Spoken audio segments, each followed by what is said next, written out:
Jansangram news, बातमीची सत्यता हीच आमची ओळख। जनसंग्राम के प्रभाग विकासाचा या संपूर्ण कार्यामध्ये आज आपण 6व्या टप्प्यामध्ये आलेलो आहोत। प्रभाग क्रमांक 16 मध्ये नेमक्या प्रभाग क्रमांक 16 मधील नागरिकांच्या काय समस्या आहेत, कशा प्रकारे माझी नगरसेवकांनी निराकरण केला, काय प्रश्न प्रलंबित आहेत, यासोबतच नव्याने काही जर समस्या असतील तर त्याला निराकरण कशा प्रकारे दिल्या जाणार आहे यासाठी थेट संवाद आहे नागरिकांच्या माध्यमातून आपण इथे करतो। तर नेमकं काय होणार याबाबत जे आहे आपण विचारणा करणार होतो। सुरुवातीला आपल्याला जे प्रत्येक उमेदवाराला जे आहे 2 मिनिटं द्यायचे हैं। किस तरीके से आप तुतारी से विकास करेंगे? देखिए क्या है, बहुत दयालनगर जो प्रभाग 16 है इसमें बहुत सारी नागरिकों को जो आज तक उन्होंने डेवलपमेंट के बहाने रोड के ऊपर रोड बना के विकास दिखाया हुआ है, ये सब चीज़ें अपन नहीं कर पाएंगे। ठीक है, जितनी भी इलेक्ट्रिक लाइट्स और इलेक्ट्रिक जो पोल है ये अपन अंडरग्राउंड का जो प्लान है वो कराएंगे। उसके बाद हेल्थ को लेके बहुत अच्छी जो भी गवर्नमेंट के तरफ से फैसिलिटीज़ है वो यहाँ के नागरिकों को प्रोवाइड कराएंगे। एक मिनी स्पोर्ट स्टेडियम का एक प्लान जो है वो बहुत नागरिकों के तरफ से बहुत सारी ये जो चीज़ें हैं ये नागरिकों तरफ से रिक्वायरमेंट की जा रही है, तो इन सभी को ध्यान में रखते हुए इसके ऊपर आगे काम किया जाएगा। और हमारे अध्यक्ष साहब सुधीर बाबू पांगुर अगर चुन के आ जाते हैं तो बहुत ये पूरी जो महाविकास आघाड़ी है ये हर जगह विकास को लेके आगे बढ़ते रहेंगे। आतापर्यंत हिस्ट्रीमध्ये 50 ते 60 वर्षामध्ये SC कॅटेगरी महिलाला, बुद्धिस्ट महिलाला ही अपॉर्च्युनिटी मिळाली आहे नगरसेविका बनण्याची। देखिए, मेरे को सभी लोगों को विकास की गारंटी देने की ज़रूरत नहीं है। मैं आदरणीय पंतप्रधान हमारे नरेंद्र भाई मोदी, उसके बाद हमारे आदरणीय चीफ मिनिस्टर साहब, मुख्यमंत्री हमारे माननीय आदरणीय देवेंद्र जी फडणवीस, और सबसे बड़ी बात है कि हमारे वर्धा के पालक मंत्री माननीय पालक मंत्री डॉक्टर पंकज बाबू भोयर, इन्होंने अपने जो 11 साल के कार्यकाल में अभी उनको पालक मंत्री पद मिला है। जब से वो विधायक है, मैं इसके पहले भी नगर सेवक रह चुका हूँ। उस टाइम में हमको 5 लाख 10 लाख रुपए ग्रेंट के लिए तड़पना पड़ता था। अभी करोड़ों रुपए में अभी मेरे मिसेस के नगर सेवक 2016-2021 में उनका पद समाप्त हुआ। उसके बाद भी हमारे आदरणीय माननीय पालक मंत्री ने, गवर्नमेंट हमारी है, भारतीय जनता पार्टी की गवर्नमेंट है, विकास के गंगा जो उन्होंने ऑलरेडी बहा चुके हैं, उन्होंने जो ऑलरेडी विकास और पूरा गारंटी के साथ उन्होंने विकास किया है। और अगर भारतीय जनता पार्टी का उम्मीदवार यहाँ से चुन के जाता है तो इनको गारंटी दिलाने की ज़रूरत नहीं है।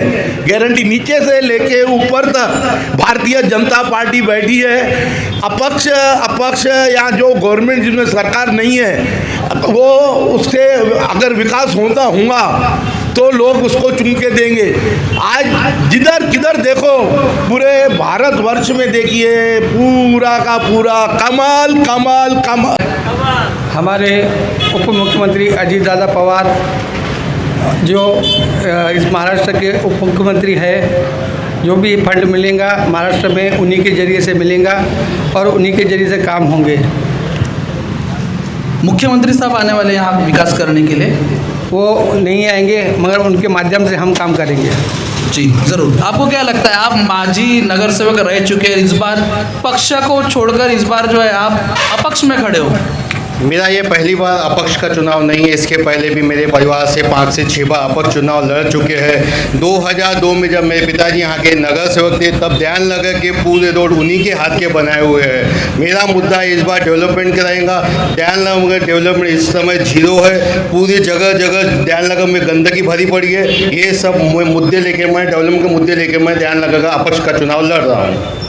क्या लगता है कौन सा विकास, इससे पहले भी तो आप नगर सेवक थे। मैं इस प्रभाग का मैं नगर सेवक नहीं था, पहली बार मैं इस प्रभाग से चुनाव लड़ रहा हूँ। इस प्रभाग में बहुत से समस्या है, बहुत से मुद्दे हैं जिनको मुझे सॉल्व करना है। इस प्रभाग में एक भी ऐसा ओपन स्पेस नहीं है जहाँ पे जाके यहाँ के पब्लिक, यहाँ के बुजुर्ग, यहाँ के बड़े जाके वहाँ पे बैठ सके, घूम सके, ऐसा एक भी ओपन स्पेस यहाँ पे नहीं है। ऐसे बहुत से मुद्दे लेकर मैं चुनाव लड़ने वाला हूँ और चुनाव जीतने के बाद मैं उन सब चिंताओं को पूरा करूँगा। कि विकास की गंगा ऑलरेडी बह चुकी है, ऊपर से विकास आ रहा है, क्या लगता है इसमें कितनी सच्चाई?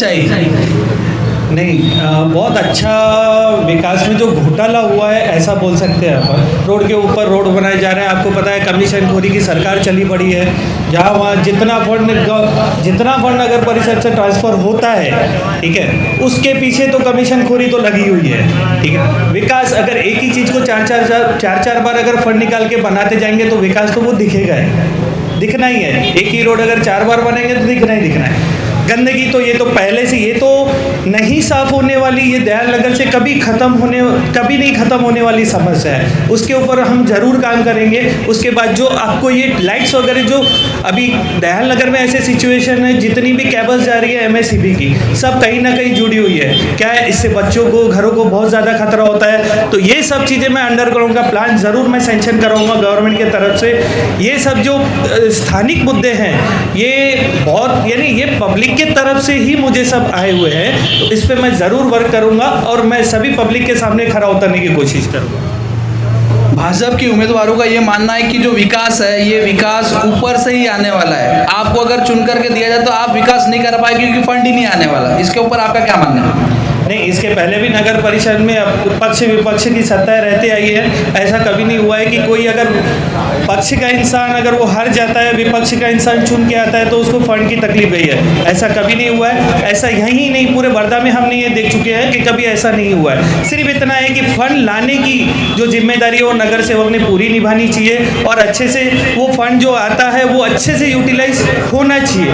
बस कैसा है, इसके पहले भी बहुत सारे फंड है वो वापस जा चुके हैं, जो जहां लगाना चाहिए वो काम हुए नहीं है, अननेसेसरी फंड को यूटिलाइज किया गया हुआ है। तो ये सब समस्याएं पहले से ही होते आ रही हैं, इसको लेके नागरिक बहुत ज़्यादा, तो ये तो क्या है, ये नगर परिषद की जो, अब मैं इसके ऊपर क्या ही बोलूँ, आपको तो सब पता है कमीशन खोरी की सत्ता बैठी हुई है। क्या बोलेंगे आप भाजपा की ओर से कि आप बोल रहे हो कि फंड आ रहा है, इनका बोलना है कि फंड आ रहा है, इसके अंदर में सिर्फ भ्रष्टाचार हो रहा है? अरे भाई साहब, आपने अभी हमारे सम्माननीय नगर सेवक, ऑलरेडी भारतीय जनता पार्टी के नगर सेवक है, हमारा 2021 में हमारा पद चले गया, उसके बाद भी हमारे माननीय पंकज भाऊ, ये भी बीजेपी से, पर उनका बोलना है कि विकास तो हुआ है, रोड के ऊपर रोड बनाने वाला विकास हुआ है, फंड तो वेस्ट हुआ। ये क्या है, जो उम्मीदवार रहता है विपक्ष में रहता है, तुमको मालूम है, तुमको पर ये तो पूरी जनता देख रही है ना।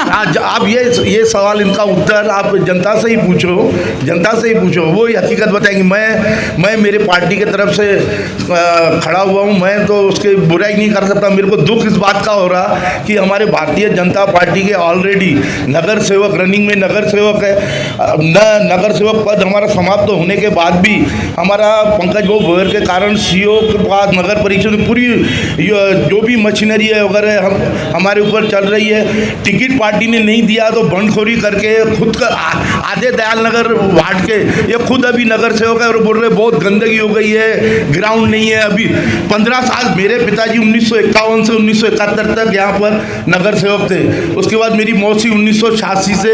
ये तो फिर परिवारवाद हो गया ना, घर के घर में चल रही, घराने से ही चला रहा है। अगर परिवारवाद हो जाता, मेरा पूरा भाटिया परिवार पूरा का पूरे वार्ड से आप इनसे पूछ सकते, मेरे घर से, मैं नगर सेवक हूँ लेकिन मेरे घर के 4-5 लाख लोग पूरी सिर्फ नगर सेवक साफ सफाई और विकास क्या करने वाले हो आप? उनका बोलना है कि भ्रष्टाचार रुकेगा क्या, उनका बोलना है भ्रष्टाचार हो रहा है, भ्रष्टाचार कैसे रुकेगा, आप रुकोगे क्या? भैया ये बात, आप अगर भ्रष्टाचार होता था तो 2014 से लेके जिन लोगों की नींव जिन्होंने बनाई थी हमारे लाल कृष्ण आडवाणी ने, समझे अटल बिहारी वाजपेयी ने, उस नींव को हमारे पंतप्रधान नरेंद्र मोदी ने 2014 में सजाया है। आज 11 साल हो रहे, लगातार लोग उनको गली से लेके दिल्ली तक चुन के क्यों दे रहे हैं? क्या कहेंगे आप इसमें? हमारे संतोष भाऊ ठाकुर पिछले 25 साल से यहाँ पे नगर सेवक रहे हैं और वो बहुत अच्छे काम करते हैं और इस बार वो नगराध्यक्ष बनेंगे तो और भी वार्डों के विकास और अच्छे काम होंगे। हम भी विकास करेंगे, एक बार मौका मिलने के बाद यहाँ के लोगों को उसके बाद ही पता चलेगा। आपके ऊपर माजी नगर सेवक रहने के बाद बंडखोरी का आरोप भी लगा रहे हैं और बोला जा रहा है कि आप विकास नहीं कर पाएंगे, क्या कहेंगे? मेरा ये बोलना है कि इनका बोलना है कि मैं भी अभी ध्यान लगा स्थानीय नगर सेवक हूँ। सबसे पहली बात, मैं ध्यान लगा स्थानीय नगर सेवक नहीं हूँ। मेरे हिस्से में ध्यान लगा का 10% हिस्सा है वो जहाँ का मैं अभी नगर सेवक हूँ। 90% हिस्सा इनके हिस्से में आया हुआ है, जहाँ आज भी अभी मैं आपको लेके जाऊँगा तो आपको सिर्फ और सिर्फ गंदगी का साम्राज्य दिखेगा। इस चीज़ का यहाँ पे बहुत बड़ा मुद्दा है गंदगी का। और यहाँ पे डेवलपमेंट इस समय प्रभाग 16 में, जो पिछला प्रभाग 16 था, अभी प्रभाग 16, यहाँ डेवलपमेंट 0 हुआ है। यहाँ पे जो उपस्थित नागरिक है, क्या कहेंगे आप? डेवलपमेंट हुआ है प्रभाग क्रमांक 16 में, क्या लगता है? डेवलपमेंट तो हुआ है, यानी रोड वगैरह बने हैं। सिर्फ समस्या है हमारी पानी की, पानी थोड़ा यानी पानी की समस्या है, क्या लगता है? और क्या लग रहा है? भ्रष्टाचार हुआ है दयाल नगर में। भ्रष्टाचार 88 लाख का भ्रष्टाचार हुआ है। इसका हमारे प्रभाग के लोगों ने आज जो 16 है, इसके पहले भी 16 था, वो ही 15 और 17 के बीच में 15 और 17 के लिए कुछ फंड आया था और वो प्रभाग 16 में यूज किया गया है। नागरिकांना काय समस्या आहे? काय वाटतं? आपल्या प्रभागात काही समस्या आहेत का? कुछ समस्या है आपल्या प्रभागात? कुछ भी नहीं है। सर, हमें लगता है संतोष भाऊ ठाकुर यदि नगराध्यक्ष बनेंगे तो पिछले 25 साल से वर्धा में काम कर रहे हो और नगराध्यक्ष भी रह चुके हैं। यदि उनको मौका मिलता है तो आज महाराष्ट्र के उप मुख्यमंत्री अजितदादा पवार है, जिनके पास चाबी है तिजोरी की। जो हमारी सरकार बनती है तो तिजोरी खोल के देंगे। यहाँ पे सभी समाज के लोगों को CBSE पैटर्न स्कूल चालू हो जाएगा, जो आज वर्धा में नहीं है। जो बड़े बड़े स्कूलों में 50-50 हज़ार रुपये देना पड़ता फी का, वो गरीबों के बच्चों में नगर परिषद एरिया में फ्री में मिलेगा। हर जगह मोहल्ला क्लिनिक बनेंगी, जो हर वार्ड के बच्चों को, जनता को फ्री में दवाखाना मिलेगा। उसके बाद में यदि कोई वर्धा में खुद का मेडिकल कॉलेज आएगा हमारा, जो वर्धा में मेडिकल कॉलेज खुलना तो हिंगनघाट में खोला, यदि वो मेडिकल कॉलेज वर्धा में नगर परिषद चलाएंगी, उसमें फ्री में सेवा मिलेंगी। जो वर्धा की जनता को फ्री में सेवा होगी। गवर्नमेंट का मेडिकल कॉलेज होता है तो कम से कम 100 बच्चों का फायदा होता है, उसमें सभी समाज का होता है।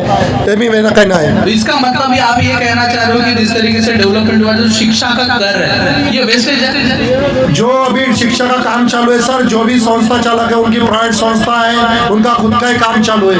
यदि गवर्नमेंट के स्कूल खुलते हैं तो बच्चों बन रहे APJ अब्दुल कलाम साहब, अडवाणी साहब, जो आप सभी बच्चों को देख लो, जो बच्चे बाहर आए वो डेवलपमेंट हो सकता है, ये मेरा कहना है। शिक्षा का कर, स्वच्छता का हमें नहीं है, तो ये वेस्टेज है क्या?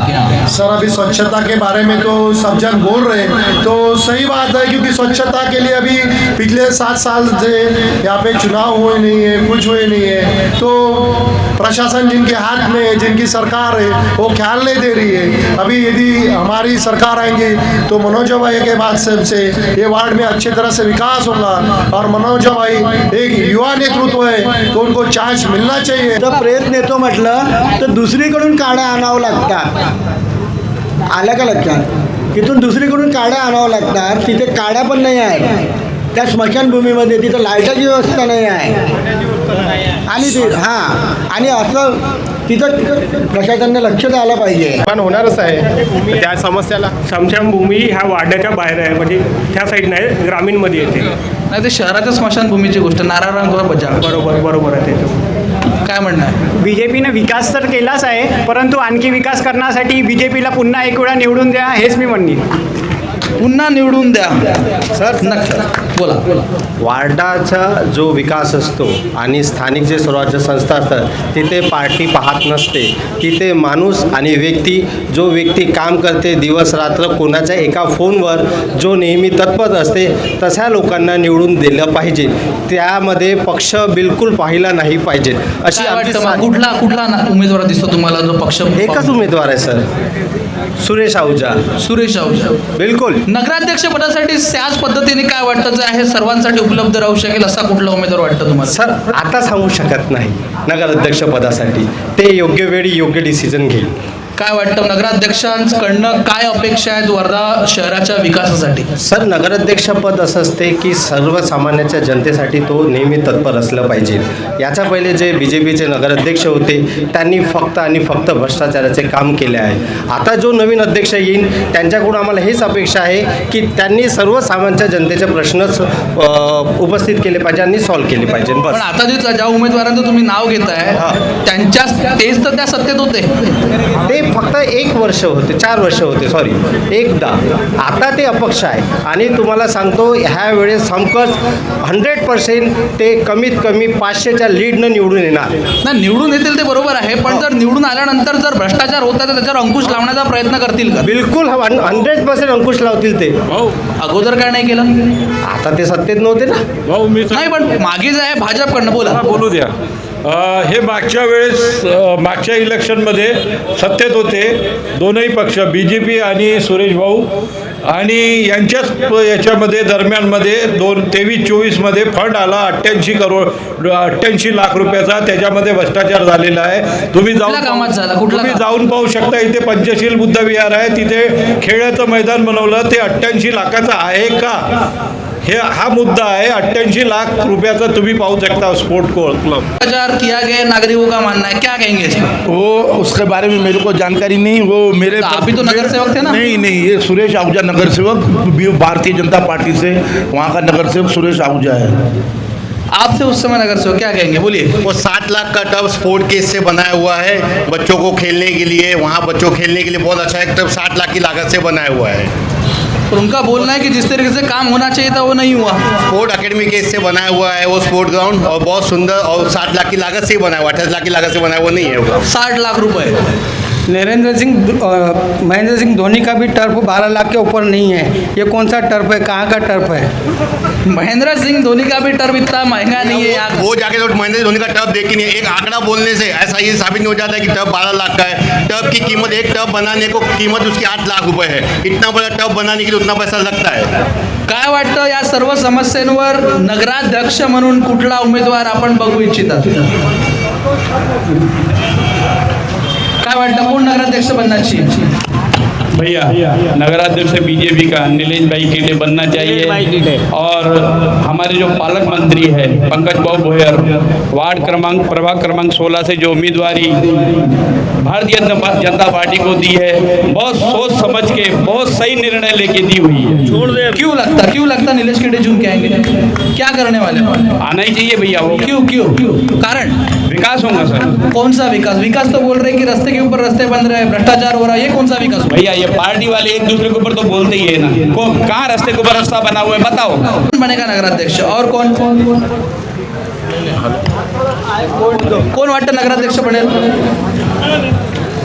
सर सर्वात प्रथम मी सांगू इच्छिते की दयालनगरमधून 4 महिला उपस्थित आहे, म्हणजे उभ्या आहे उमेदवारीसाठी.